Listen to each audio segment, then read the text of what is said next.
Good morning সকলকে, কেমন আছেন সবাই? আশা করি সবাই ভালো আছেন। আজ ভিডিওটা আমি এখান থেকে শুরু করছি। ভাবছেন হয়তো যে বাসন নিয়ে বসেছি, কেন কি করছি? ঠাকুরের বাসন মাঝামাঝি করছিলাম। যদিও আজকে মাসি আসেননি, মাসির শরীরটা ভালো নেই। কালকে রাতে ফোন করে আমাদের জানিয়েছে যে উনি আসতে পারবেন না, ওনার হঠাৎ জ্বর এসছে।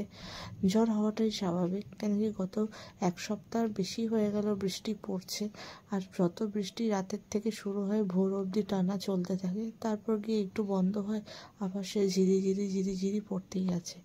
তো অনেকবার বলা হয়েছিল যে এই বৃষ্টির মধ্যে তুমি কদিন বাড়িতেই থেকো, এখন এসো না। কে কার কথা শোনে? যারা কাজ করে তারাই বসে থাকতে পারে না।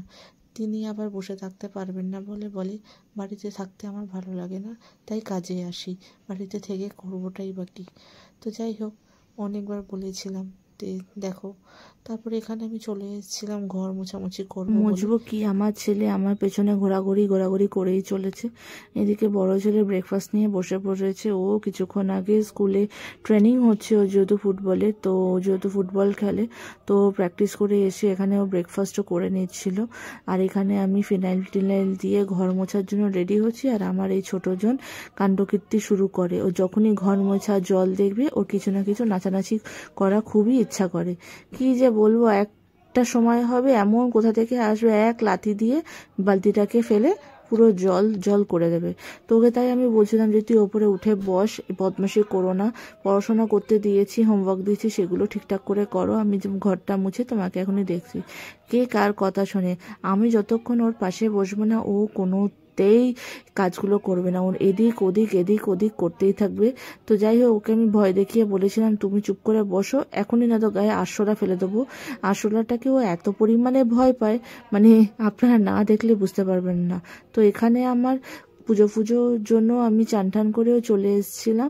ব্যাস দেখুন, আমি এখানে গোপালকে চান টান করে জামা টামা পরিয়ে রেডি করছিলাম। আর এই মহারাজ হচ্ছে আমার পাশে থেকে ওকে গপুকে দিতে হবে। গপু হচ্ছে ওর দাদা ভাই সব কিছু। ও গোপালকেও গপু বলে ডাকে। তো ওর বদমাশি যা হোক, বাচ্চারা ওর একটা না একটা বদমাশি চলে, 10 বার আসবে 10 বার যাবে। তো এখানে আমি পুজো করার জন্য সবকিছু জোগাড়জান্তি করেই নিয়েছিলাম, ফুল টুলও তুলেই নিয়েছিলাম।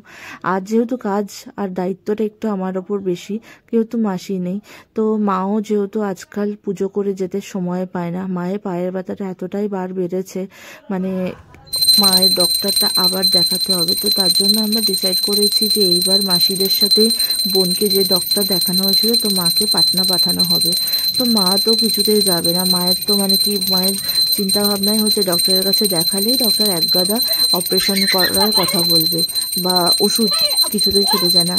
তো অনেক বোঝানোর পরও, মাসিদা বোঝানোর পরও এখন বুঝেছে, তো বলছে যে হ্যাঁ যাবো।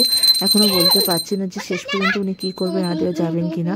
আর আমার এই পুত্রকে দেখুন, পেছন থেকে মানে নীতির মতো আমাকেও ডিস্টার্ব করছে, পুজো করছে। বদমাশিগুলো আপনারা দেখুন, ও মানে সারাক্ষণ এরকম চলতেই থাকে ওর বদমাশিগুলো। আর কি বলা যাবে, বাচ্চা মানুষ তো মাঝে মাঝে এত বিরক্তও লেগে আসে, কি বলবো। পুজো দেওয়া পুরোপুরি একদম কমপ্লিট হয়ে গেছে। ঠাকুরও দেখুন কি সুন্দর লাগছে। তারপর দিয়ে এখানে আমি ব্রেকফাস্ট নিয়ে বসে পড়েছিলাম। আজকে হয়েছে ভুটিকপ ভাত, চানা দিয়ে, বাদামের আচার আর স্যুপ। আর এখানে তারপর আমি খাওয়া দাওয়া শেষ করার পর চলে এসেছিলাম মশলা বাটাবাটি করতে। মশলা যেটা ছিল সেটা হচ্ছে আচারের জন্য মশলা।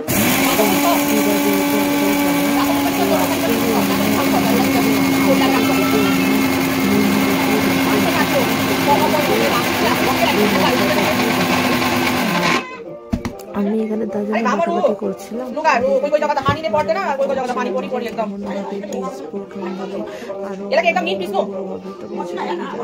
এর থেকে আরো মিহিন হবে, যাতে দানা দানা না থাকে। চামচ দিয়ে নাড়িয়ে ছাড়িয়ে আস্তে আস্তে করে বাড়তে অল্প অল্প করে। তো যেহেতু দিদা করছিল,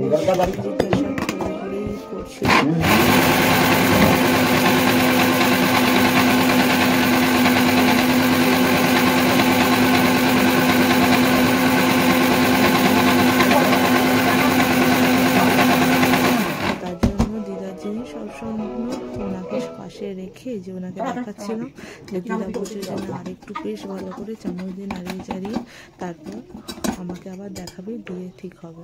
তো আমিও হাত দিয়ে একটু নেড়ে দেখলাম যে না আরেকটু পিছিয়ে দরকার, কেন কি ভাজা মশলা দেওয়া তো, জিরে আছে,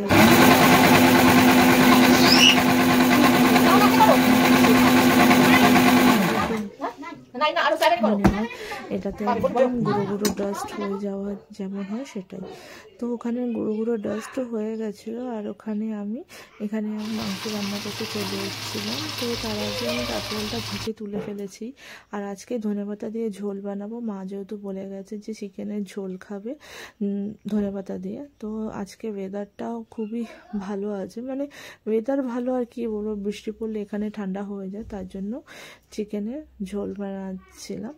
তো এখানে আমার রান্না বান্নাও কমপ্লিট হয়ে গেছে, আর এখানে ঢাকা দিয়ে আমি রেখে দিয়েছিলাম। আর এখানে দিদা দেখুন অলরেডি আচার যেটা আগের বানানো ছিল সেটা রোদ খাইয়ে খাইয়ে এটা মোটামুটি পুরো তৈরি হয়ে গেছে। আর একটু রোদের দরকার ছিল, এখন তো আর রোদ নেই, তার জন্য আর বাইরে রাখছে না, দিদা বটলের মানে বয়ামের মধ্যে ঠিক করে নিচ্ছে। আর এই হলো যে আজকে তখন যে বসে বসে আমি মশলাগুলো বাটলাম, এটা হচ্ছে আজকে আবার নতুন আমের আচার বানিয়েছে। এটা রোদ তো খেতেই হবে, রোদ না দিলে হবে না, যে কোনো আচার দিদা বলে রোদ দিতেই হয়। তো আমাকে এখানে টেস্ট করতে বলছিল যে নতুন আচার এখন বসে বসে বানাচ্ছিল, লিটারেলি বলছিলাম এত ঝাল ছিল আর টক, আপনারা আমার রিয়াকশান দেখেই হয়তো বুঝতে পারছেন। তো আমি খুব একটা ঝাল আর খুব টকও খেতে পারি না, মিষ্টি মিষ্টি হলে ভালো হয়। তারপর দিদাকে বললাম বাবা এত পরিমাণে ঝাল আমি তো পাচ্ছি না। তো দিদা বললো ঠিক আছে তাহলে অল্প একটু চিনি দিয়ে দিলে ঠিক থাকবে। অল্প চিনি মানে সে অল্পই, এমন না যে এটা হবে মিষ্টি মিষ্টি। তো দিদার মতন করে দিদা তৈরি। তো আমাদের দুপুরে এখানে বিকালে চলে এসেছিলাম আমি চাটা বানাতে সবার জন্য।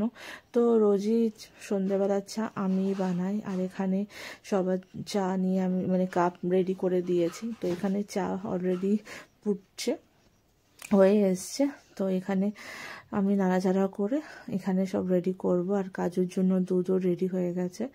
তো চলো এখানে সবাইকে চাটা বেড়ে দেড়ে আমি তারপর দেওয়া শুরু করেছি। আমরা কলকাতা থেকে ফিরে এসেছি প্রায় 1 মাসের বেশি হয়ে গেছে। আর যখন এসেছিলাম তখন মামি এই চকলেটগুলো হাতে করে দিয়ে পাঠিয়েছিল। অর্ধেকটা খাওয়া হয়ে গেছে, কিছুটা বাকি আছে।